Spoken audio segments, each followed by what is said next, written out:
ॐ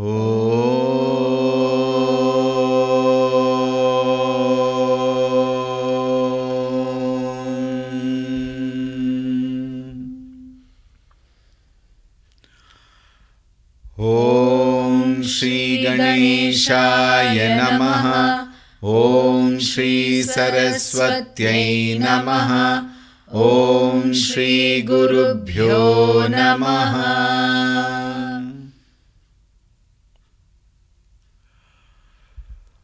ॐ सदाशिवसमारम्भां शङ्कराचार्यमध्यमाम् अस्मदाचार्यपर्यन्तां वन्दे गुरुपरम्पराम्। ॐ श्री सद्गुरुभ्यो नमः। ॐ ध्यायामि चिन्मयानन्दं गुरुदेवं महामतिं प्रेमपूर्णं क्रियाशीलं सदा लोकहिते रतं कृपालुं सुन्दराकारं समर्थं सत्यदर्शिनं वाचा तत्त्वप्रकाशिन्या शोकमोहविनाशिनम्। ॐ श्री चिन्मय सद्गुरवे नमः।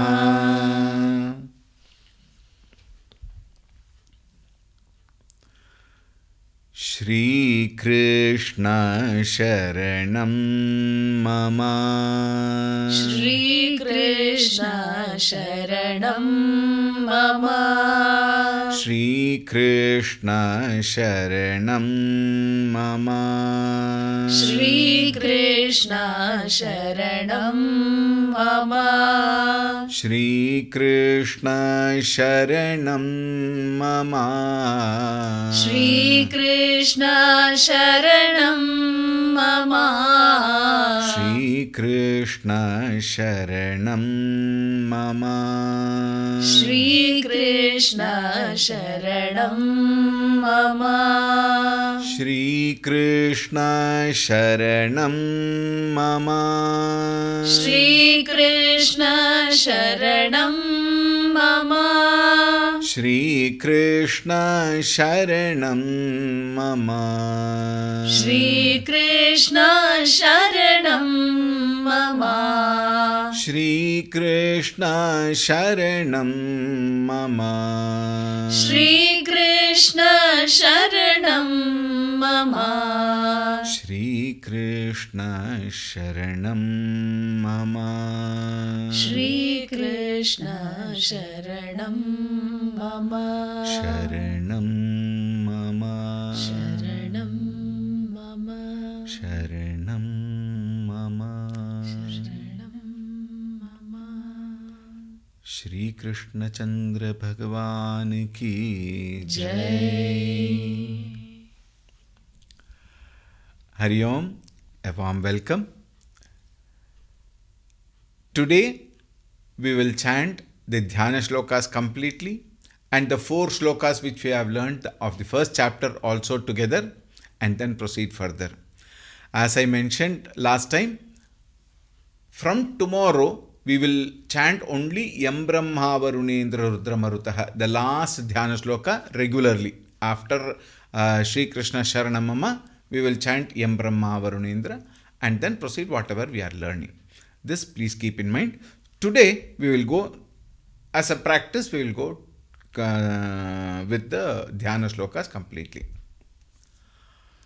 Together.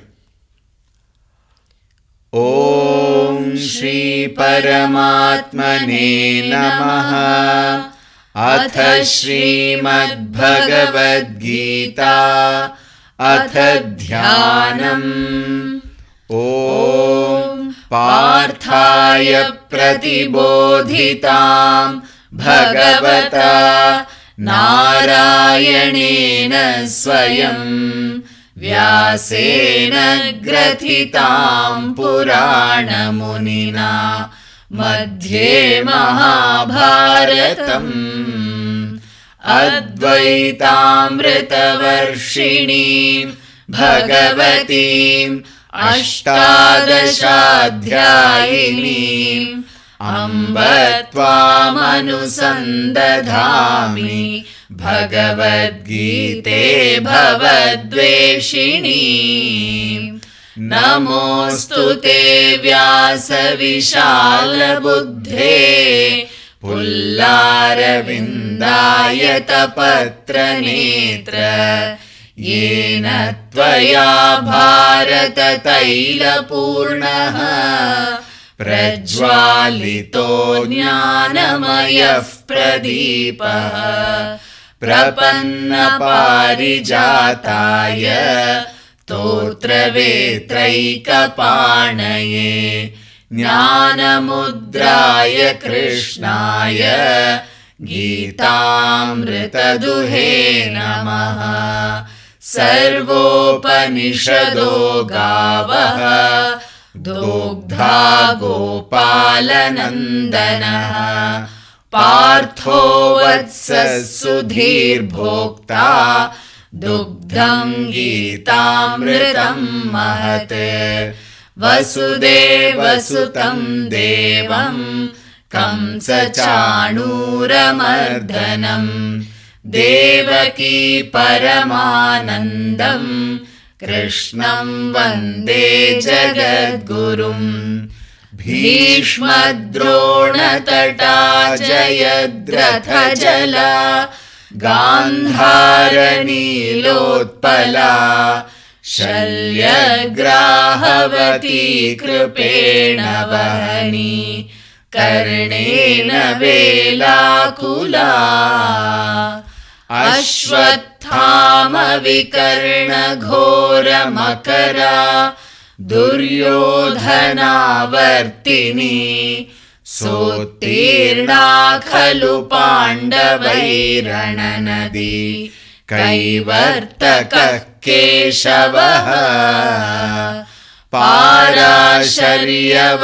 सरोजममलम् गीतार्थगन्धोत्कटम् नानाख्यानककेसरं हरिकथा सम्बोधनाबोधितम्।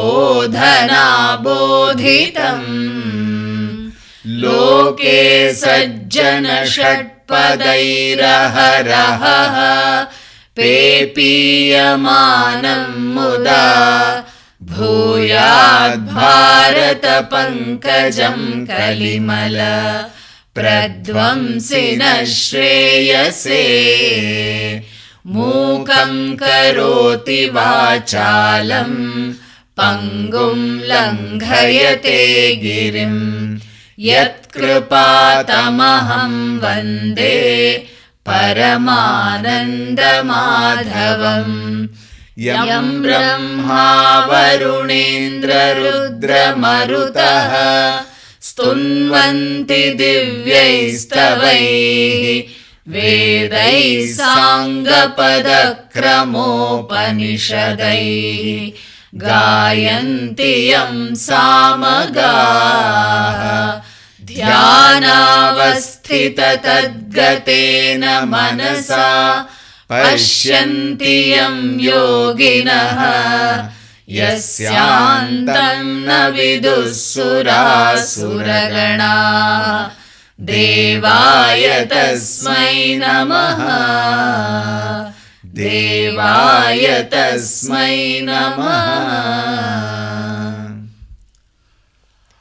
ॐ श्री परमात्मने नमः। अथ प्रथमोऽध्यायः। धृतराष्ट्र उवाच धर्मक्षेत्रे कुरुक्षेत्रे समवेतायुयुत्सवः मामकाः पाण्डवाश्चैव किमकुर्वत सञ्जय। सञ्जय उवाच दृष्ट्वा तु पाण्डवानीकं व्यूढं दुर्योधनस्तदा आचार्यमुपसङ्गम्य राजा वचनमब्रवीत् पश्यैतां पाण्डुपुत्राणाम् आचार्यमहतीं च मूं व्यूढां द्रुपदपुत्रेण तव शिष्येण धीमता अत्र शूरा महेश्वासाः भीमार्जुनसमायुधि युयुधानो विराटश्च द्रुपदश्च महारथः. Please repeat from here. धृष्टकेतुश्चेकितानः धृष्टकेतुश्चेकितानः धृष्टकेतुश्चेकितानः काशीराजश्च वीर्यवान् काशीराजश्च वीर्यवान् काशीराजश्च वीर्यवान्. Here, out of practice or out of whatever reason, very many people chant as Kashi Rajascha Viryavan. It is not Kashi, Dirgha is not there. Kashi Rajascha Viryavan. Kashi, if you pronounce it separately, then it is Dirgha. But when it is a compound, the Dirgha turns to become Rasva and then it will be Kashi Rajascha Viryavan. Please remember this. धृष्टकेतुश्चेकितानः धृष्टकेतुश्चेकितानः काशीराजश्च वीर्यवान् काशीराजश्च वीर्यवान् पुरुजित् कुन्तिभोजश्च पुरुजित् कुन्तिभोजश्च पुरुजित् कुन्तिभोजश्च शैब्यश्च नरपुङ्गवः शैब्यश्च नरपुङ्गवः शैब्यश्च नरपुङ्गवः धृष्टकेतुश्चेकितानः धृष्टकेतुश्चेकितानः काशीराजश्च वीर्यवान् काशीराजश्च वीर्यवान् पुरुजित् कुन्तिभोजश्च पुरुजित् कुन्तिभोजश्च शैब्यश्च नरपुङ्गवः शैब्यश्च नरपुङ्गवः धृष्टकेतुश्चेकितानः काशीराजश्च वीर्यवान् पुरुजित् कुन्तिभोजश्च शैब्यश्च नरपुङ्गवः धृष्टकेतुश्चेकितानः काशीराजश्च वीर्यवान् पुरुजित् कुन्तिभोजश्च शैब्यश्च नरपुङ्गवः युधामन्युश्च विक्रान्तः युधामन्युश्च विक्रान्तः युधामन्युश्च विक्रान्तः उत्तमौजाश्च वीर्यवान् उत्तमौजाश्च वीर्यवान् उत्तमौजाश्च वीर्यवान् सौभद्रो द्रौपदेयाश्च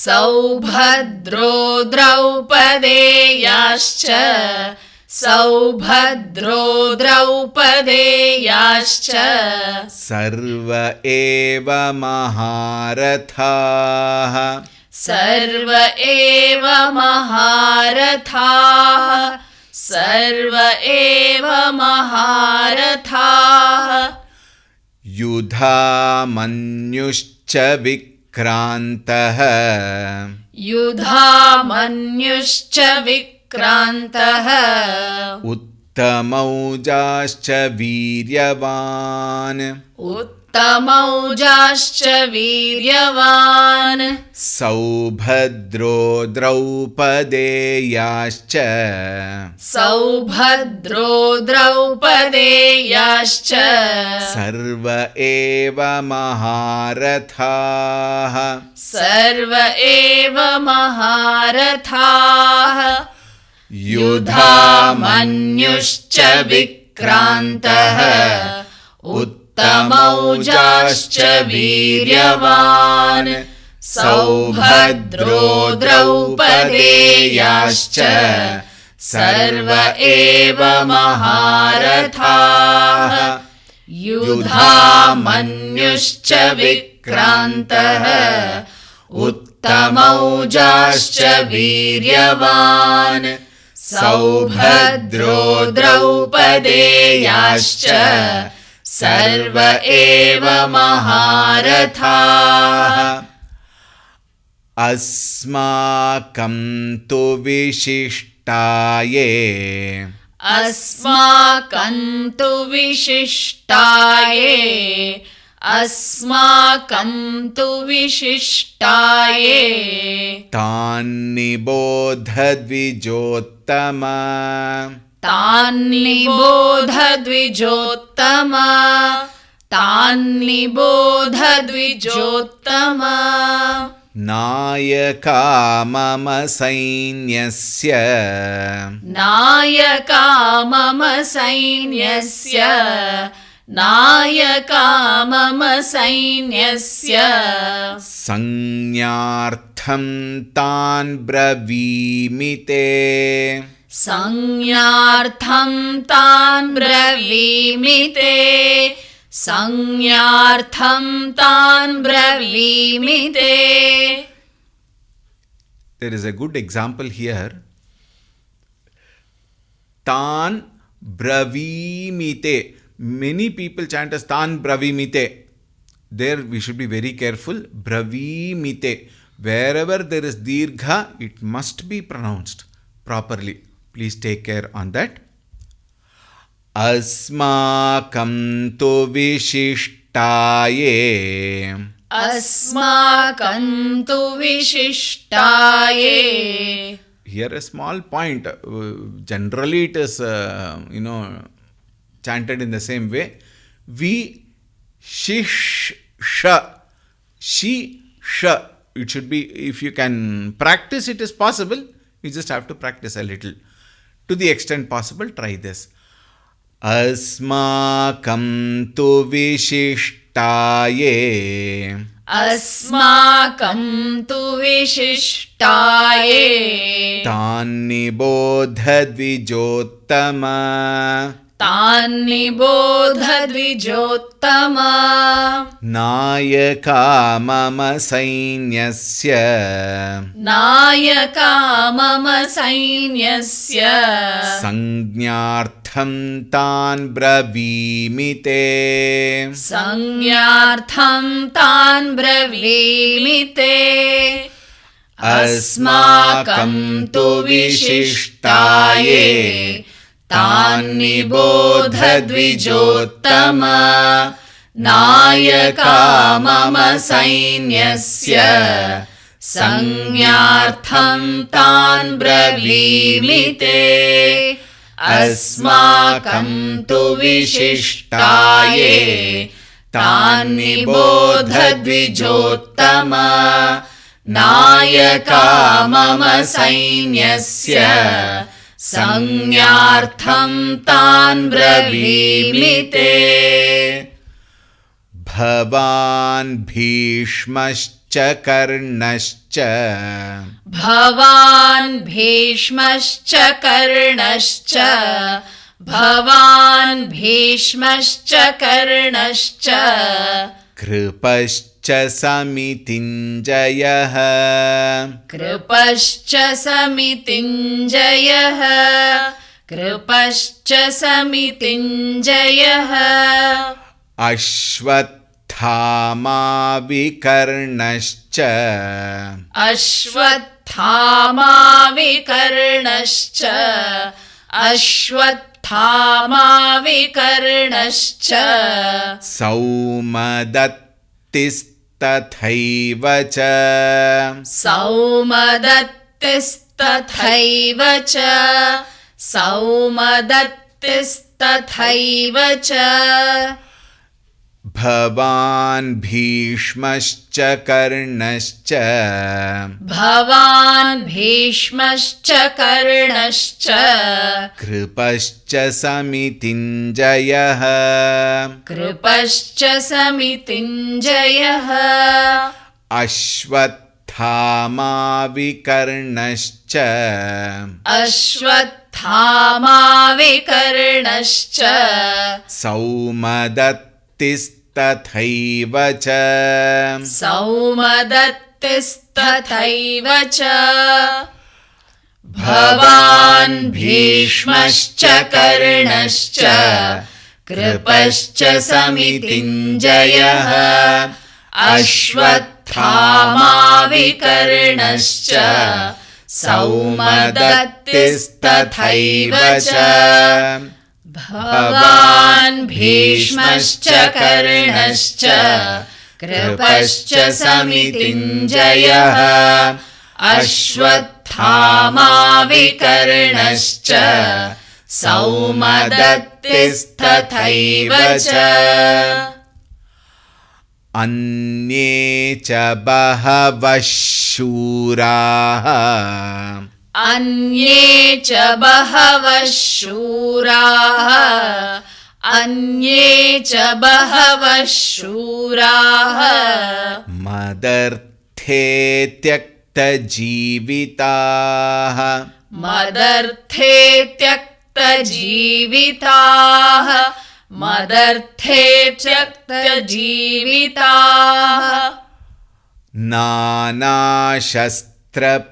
नानाशस्त्रप्रहरणाः नानाशस्त्रप्रहरणाः नानाशस्त्रप्रहरणाः सर्वे युद्धविशारदाः सर्वे युद्धविशारदाः सर्वे युद्धविशारदाः अन्ये च बहवः शूराः अन्ये च बहवः शूराः मदर्थे त्यक्तजीविताः मदर्थे त्यक्तजीविताः नानाशस्त्रप्रहरणाः नानाशस्त्रप्रहरणाः सर्वे युद्धविशारदाः सर्वे युद्धविशारदाः अन्ये च बहवः शूराः मदर्थे त्यक्तजीविताः नानाशस्त्रप्रहरणाः सर्वे युद्धविशारदाः अन्ये च बहवः शूराः मदर्थे त्यक्तजीविताः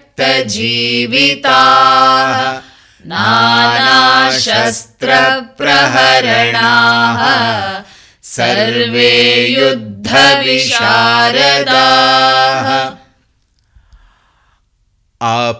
अपर्याप्तं तदस्माकम् अपर्याप्तं तदस्माकम् अपर्याप्तं तदस्माकम् बलं भीष्माभिरक्षितम् बलं भीष्माभिरक्षितम् बलं भीष्माभिरक्षितम् पर्याप्तं त्विदमेतेषाम् पर्याप्तं त्विदमेतेषाम् पर्याप्तं त्विदमेतेषाम् बलं भीमाभिरक्षितम् बलं भीमाभिरक्षितम् बलं भीमाभिरक्षितम्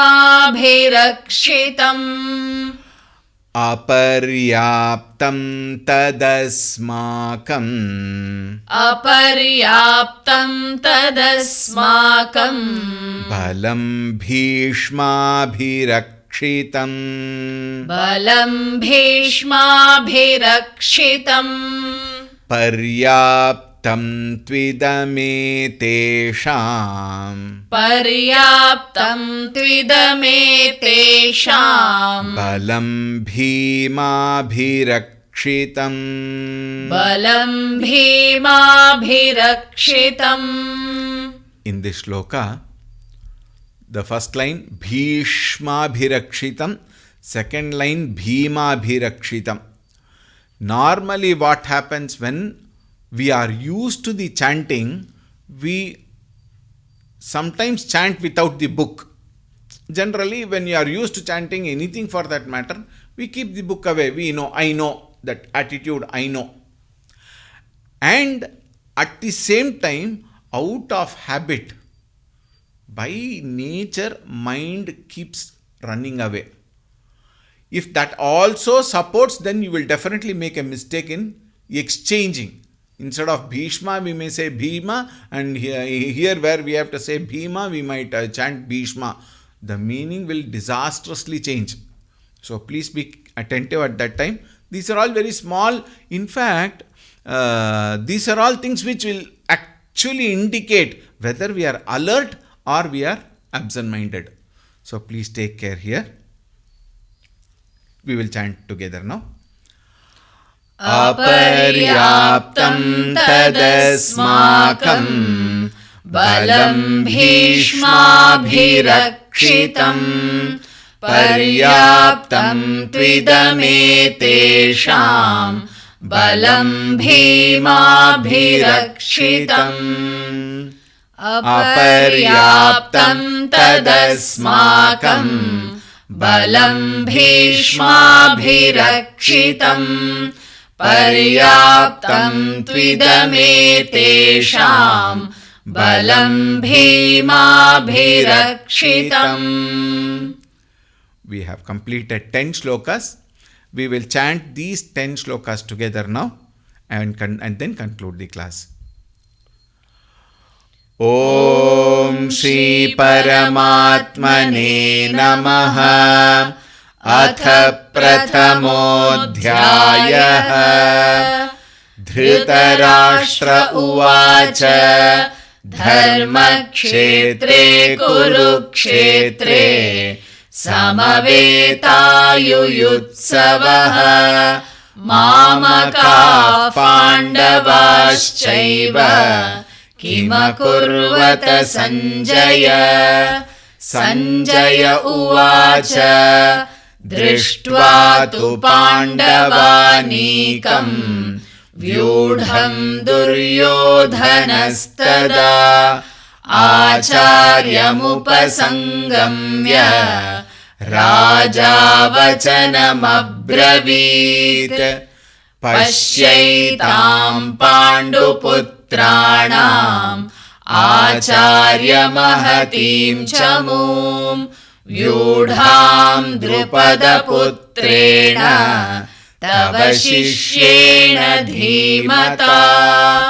अत्र शूरा महेश्वासाः भीमार्जुनसमायुधि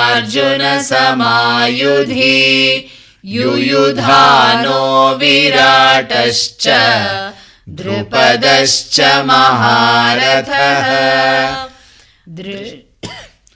दृष्टकेतुश्चेकितानः काशीराजश्च वीर्यवान् पुरुजित् कुन्तिभोजश्च शैब्यश्च नरपुङ्गवः.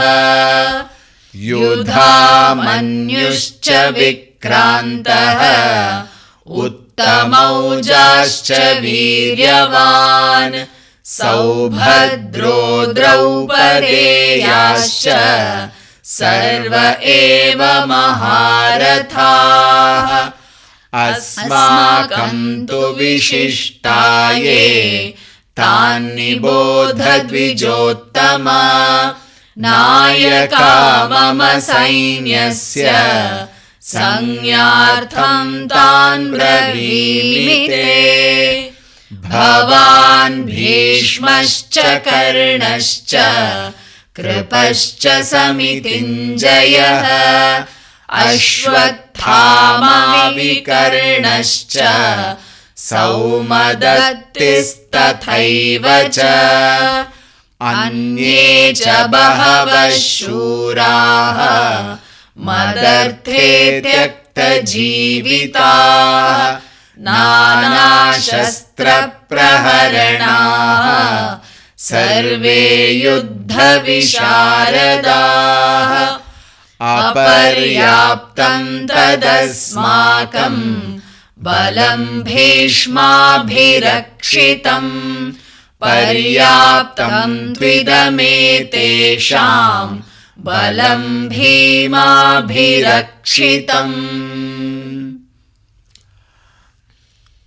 When we chant at the end together, after completing the portion, there might be 1 or 2 minutes extension. That is okay, because anyway it is at night we are listening. So 1 or 2 minutes it is okay. Please accommodate that much. We will conclude today. Om Shanti Shanti Shanti Harihi Om Shri Gurubhyo Namaha Harihi Om.